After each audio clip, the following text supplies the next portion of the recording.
남편이 라헬을 많이 사랑했습니다. 야곱이 이 삼촌 라반의 집에 가서 처음부터 끝까지 누구만 봤어요?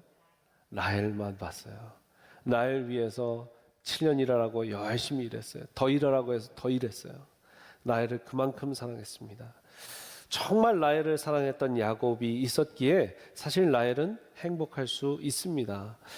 그런데 라헬이 행복하지 않았던 것 같아요. 1절 말씀 보니까 라헬이 자기가 야곱에게서 아들을 낳지 못함을 보고 그의 언니를 시기하여 야곱에게 이르되 내게 자식을 낳게 하라. 그렇지 아니하면 내가 죽겠노라.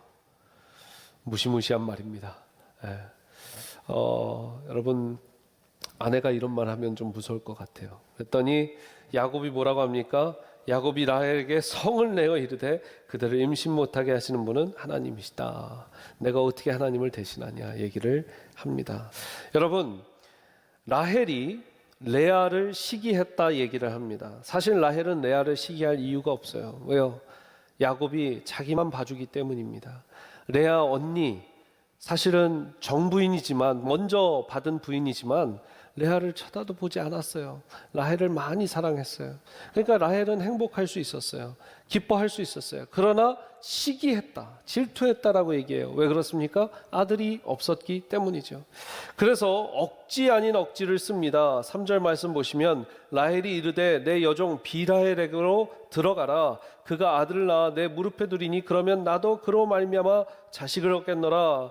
그의 시녀 비라를 남편에게 아내로 주매 야곱이 그에게로 들어갔더니 비라가 임신하여 야곱에게 아들을 낳은지라. 라헬이 이르되 하나님이 내 억울함을 푸시려고 내 호소를 들어주시사 내게 아들을 주셨다 하시고 말미암아 그의 이름을 단이라 하였다. 단의 이름의 뜻이 뭐예요?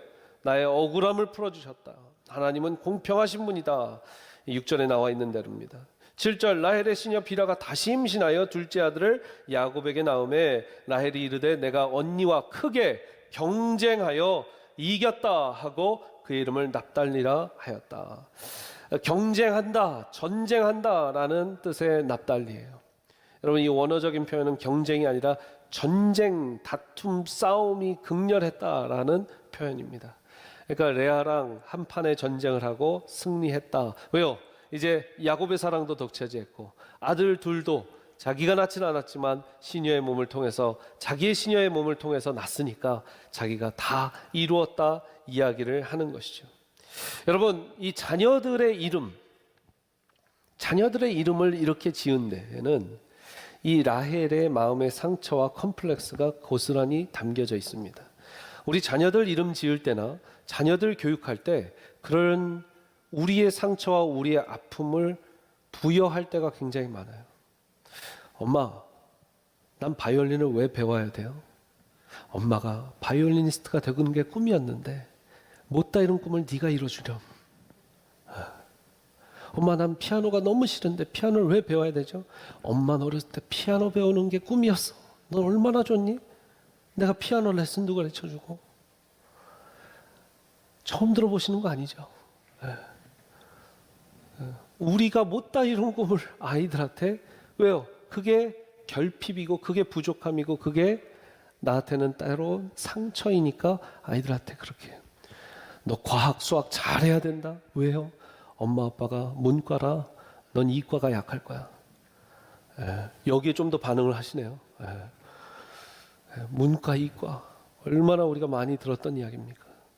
우리의 부족함, 결핍을 계속 아이들한테 이야기할 때가 있어요. 이거를 뭐라고 하냐면 상담학 용어나 또 정신과 용어로 뭐라고 되냐, 전이라고 합니다. 전이. 따라해보세요. 전이. 내 상처와 아픔을 주변인들에게 전달시켜 버리는 거예요. 여러분, 우리가 우리의 내면을 들여다봐서 우리의 상처를 들여다보지 못하면 결국 누군가에게 꼭 전이를 시킵니다. 지금 여종인 이 빌하, 또 나중에 이제 레아의 여종인 실바, 또 다 모든 아들들에게 이 두 어머니의 상처와 아픔과 이 괴로움들이 다 전이가 돼서 애들 이름이 다 그래요. 나의 억울함을 풀어주셨다. 하나님이 들어주셨다. 그리고 그 아이들의 인생이 어머니의 그 전이된 아픔으로 평생을 갑니다. 이 시녀들은 무슨 죄로 자기가 갑자기 야곱의 아이를 갖게 됩니까? 바로 이 레아와 라헬의 싸움 때문이죠. 여러분, 나름 12지파의 어머니들 아닙니까? 이스라엘 모든 민족들의 어머니 아닙니까? 그런데 이렇게 형편없는 마음가짐으로 이 12지파를 낳았다라는 게 하나님의 방법이겠어요? 인간의 방법이겠어요? 인간의 방법이에요. 인간의 이기심이에요. 인간의 질투라는 거죠. 누군가와 비교하여 자신의 처지를 비관하게 되는 것, 자신의 상황과 환경이 내가 비교하는 누군가의 상황과 환경보다 더 못하다 생각하는 감정, 그래서 그 상황이 억울한 감정에 들어가게 하고 그 감정을 우리는 전문적인 용어로 열등감이라고 합니다.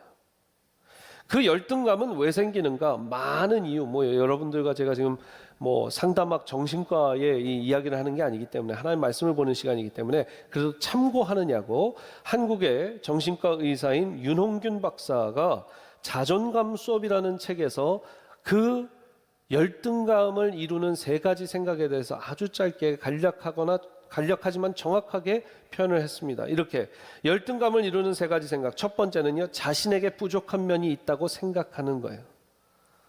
많은 사람들이 그렇게 생각할 수 있죠. 그런데 문제는 여기입니다. 두 번째, 자신에게 부족한 점이 남들은 다 갖고 있고 나만 부족하다고 생각하는 것.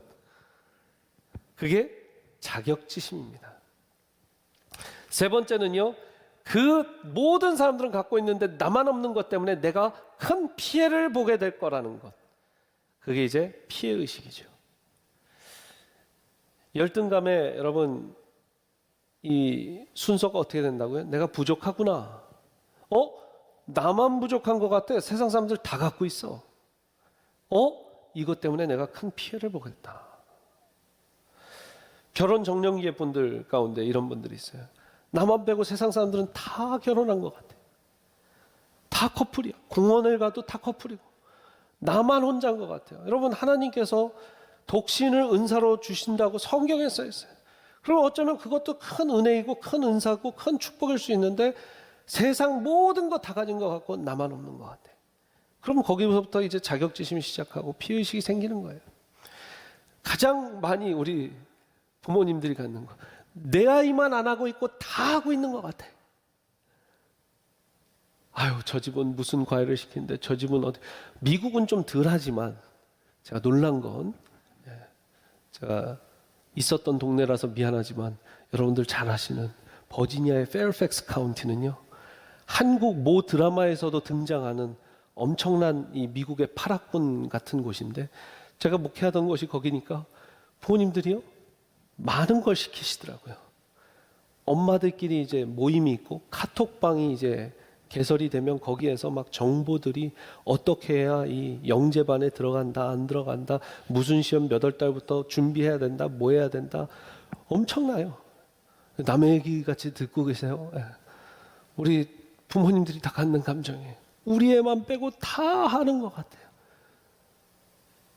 여러분, 그런 감정이 계속 있다 보면 열등감이 생기고 자격지심이 생기는 것이죠. 취업하는 사람들, 나만 빼고 모든 사람들은 직장을 갖고 있는 것 같아요. 직업이 있는 것 같아요. 나만 없는 것 같아요. 자격지심이 생기고 피해의식이 생깁니다. 라헬이 지금 심한 열등감에 지금 사로잡혀 있어요.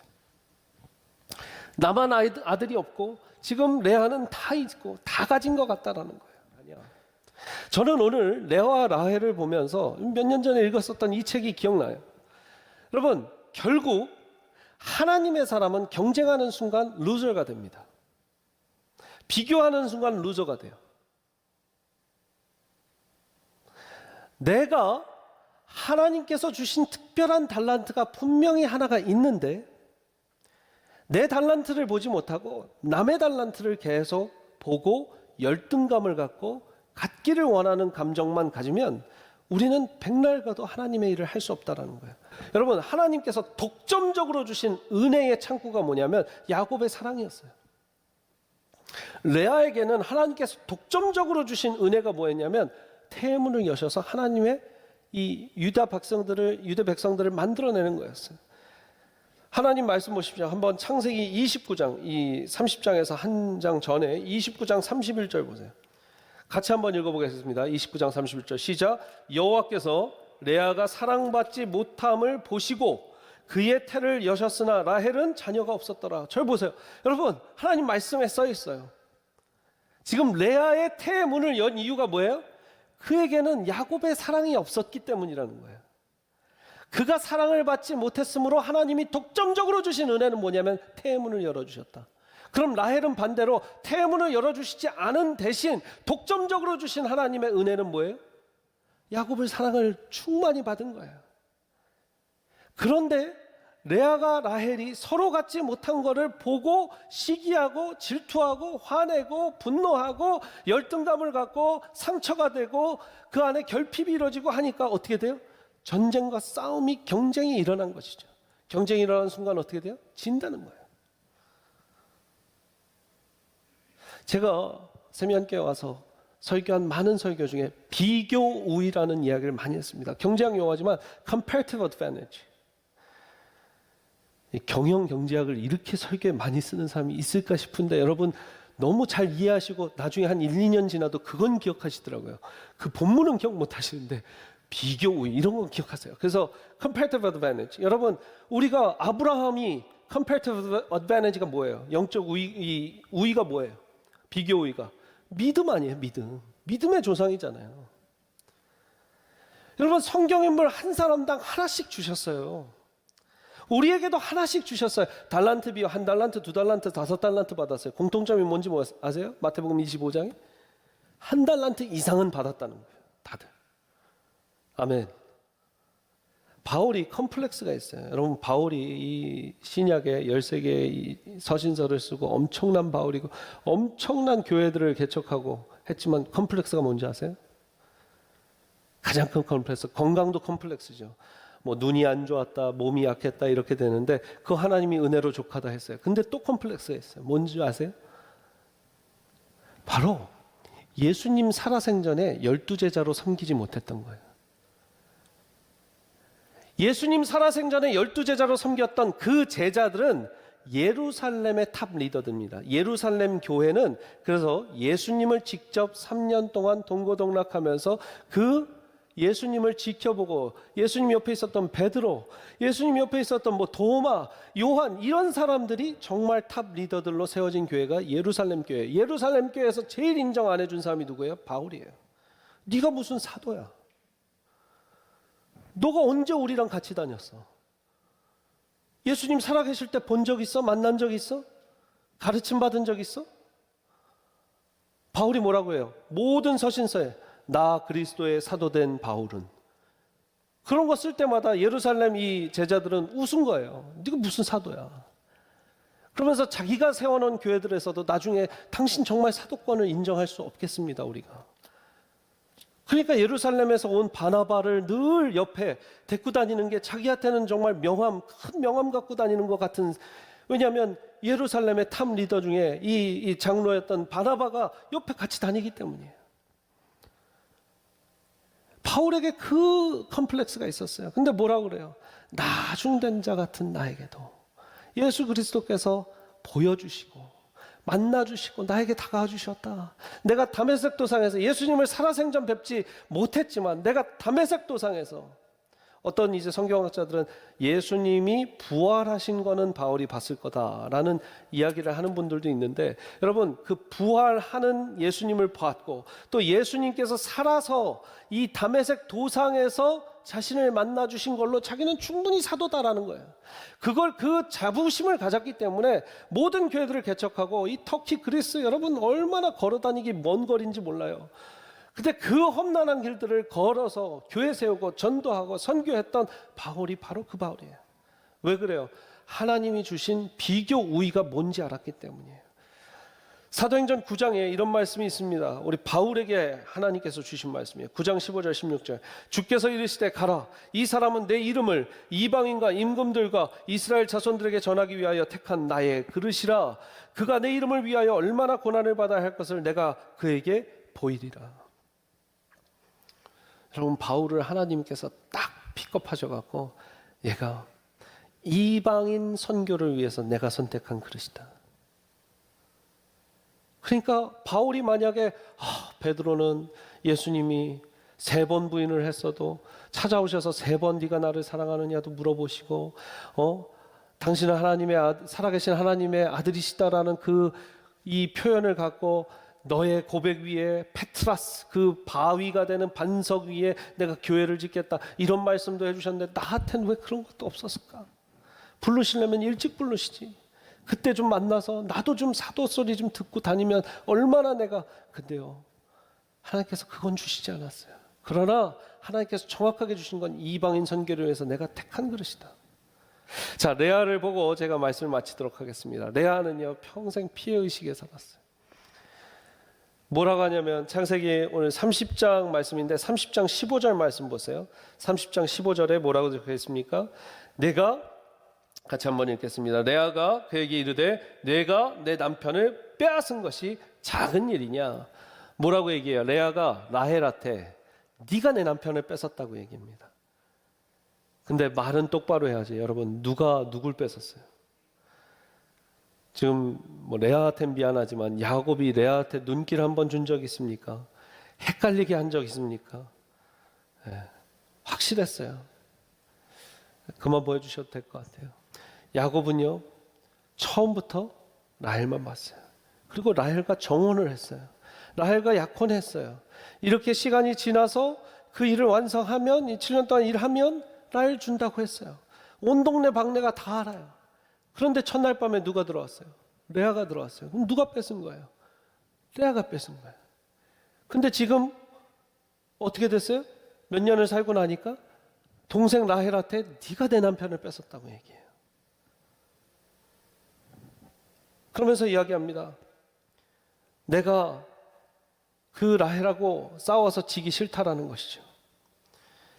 9절 말씀, 레아가 자기의 출산이 멈춤을 보고 그의 시녀 실바를 데려다가 야곱에게 주어 아내로 삼게 하고 레아의 시녀 실바가 야곱에게서 아들을 낳으니 레아가 이르되 복되도다 그의 이름을 갓이라 하였다. 갓은 복되도다라는 뜻이에요. 레아의 시녀 실바가 둘째 아들을 야곱에게 낳으므로 레아가 이르되 기쁘도다 모든 딸들이 나를 기쁜 자라 하리로다 하고 그의 이름을 아셀. 아셀은 기쁨이다. 모든 사람들이 나를 우러러 보는 이렇게 많은 아들을 낳은 그런 여인으로 볼 것이다. 여러분 첫 번째 아들 루벤 내 괴로움을 들으셨다라는 뜻이고 시므온 내 기도를 들으셨다. 3번 아들이 레위 나랑 완전히 결합하였다. 야곱이 나랑 완전히 결합하였다 얘기하는 거죠. 유다 하나님을 찬송한다. 여호와를 찬송한다. 그리고 이제 실바로부터 낳은 아들 갓 아까 뭐예요? 하나님께서 복되게 주셨다. 나를 복되게 하셨다. 그 다음에 아셀은 모든 사람들이 나를 기쁨으로 볼 것이다. 기쁨이다. 이후에 레아의 태문을 열어서 또 이사갈이 나옵니다. 스불론이 나옵니다. 이사갈은 보상해 주셨다. 스불론은 이제 더불어 이제 야곱과 영원히 기거할 것이다. 이 이름에 레아의 상처들이 다 담겨져 있습니다. 내 괴로움을 들으셨다. 고통을 들으셨다. 드디어 나를 기쁘게 하셨다. 그리고 나를 보상해 주셨다. 여러분 레아는 계속해서 피해 의식을 갖고 있습니다. 레아가 지금 제가 지지난주 소개드린 윌리엄 바커스의 이 진리치료법을 제가 레아를 상담한다 생각하고 한번 적용을 해봤어요. 레아의 마음 가운데 안에 있는 거짓과 편견이 무엇인지 한번 제가 적어봤으니까 한번 읽어보시고 또 편견과 거짓이 있는 것 같다 그럼 나중에 또 알려주세요. 제가 레아의 입장에서 한번 이야기를 해보겠습니다. 레아 안에 있는 거짓과 편견들이에요. 왜 야곱은 나를 사랑하지 않고 라헬만 사랑하지? 레아가 생각하시겠죠? 이건 불공평해. 내가 어찌됐든 본처고 어찌됐든이 중요해요. 어찌되었든 내가 본처고 내가 더 사랑받아야 마땅한데 내 남편을 동생 라헬이 빼앗아 갔어. 내 동생 라헬만 없어지면 야곱은 나만 보게 될 거야. 내 동생 대신 나는 아들을 낳아주었으니 이제 야곱은 나만 보고 사랑할 거야. 아까 그러니까 완전히 연합하였다. 레위라는 이름이 나오잖아요. 완전히 나는 연합했으니까 나만 보고 사랑할 거야. 그런데 거기에 하나님의 진리 선포를 한번 제가 적어봅니다. 하나님은 어떤 상황 가운데서도 공평하신 하나님이야. 레아가 이 마음을 가졌다면 생각해 보세요. 아까 불공평해라고 했는데 하나님은 어쨌든 어떤 상황에도 공평하신 하나님이야. 그리고 원래 라헬이 사실 내 동생 라헬이 본처가 되는 건데 아버지와 내 욕심으로 내가 야곱을 속인 거지. 맞잖아요. 사실이잖아요. 성경에 적혀 있는 사실이잖아요. 그건 엄연한 하나님 보시기에 범죄함이야. 그렇기에 나에게도 책임이 있고 라헬이 저렇게 나에게 마음이 힘든 것은 어쩌면 당연해. 나에게는 그래도 하나님께서 아들을 주셨는데 라헬에게는 주시지 않았네. 하나님께서는 이렇게라도 나를 위로해 주시는데 그리고 힘을 주시네. 그러므로 라헬이 마음이 힘들고 나에게 모진 말을 할지라도 어쩌면 그걸 내가 품어줘야 하는 몫도 내 몫인 것 같아. 레아가 만약에 이 진리의 말씀의 선포가 안에 있었다면 지금 그렇게 피해의식 가운데 자기의 종 실바까지 대령을 해서 했을까요? 안 했을까요? 안 하는 거죠. 너희가 진리를 할지니 진리가 너희를 어떻게 해요? 자유케 하리라. 마음에 자유함이 있었을 거예요. 여러분, 여러분들이 한번 갖고 있는 그 편견과 오해와 거짓말들을 써보세요. 그리고 그것을 하나님의 진리를 여러분들이 이제까지 성경 말씀을 듣고 찾고 읽고 했던 말씀들을 한번 적어보세요. 여러분들은 속고 있는 거예요. 여러분들의 감정에 속고 있는 거예요. 세상이 여러분들에게 주는 어떤 이미지와 이렇게 해야 된다 저렇게 해야 된다라는 거에 속고 있어요. 그럼 하나님의 진리가 들어가면 우리는 거기에서 바른 우리의 모습을 찾아낼 수 있습니다. 여러분, 햇빛 있는데 뭐가 있어요? 그림자가 있다. 그림자 있는 데는 뭐도 있어요? 햇빛이 있다. 우리 안에 분명히 부족한 게 있습니다. 그건 그림자일 수 있어요. 근데 분명히 하나님 주신 햇빛이 있습니다. 햇빛이 있습니다. 세미한교회가 이 세상 일 모두 할 수 없어요. 이 세상 교회가 하는 이 모든 일을 세미한교회만 할 수는 없어요.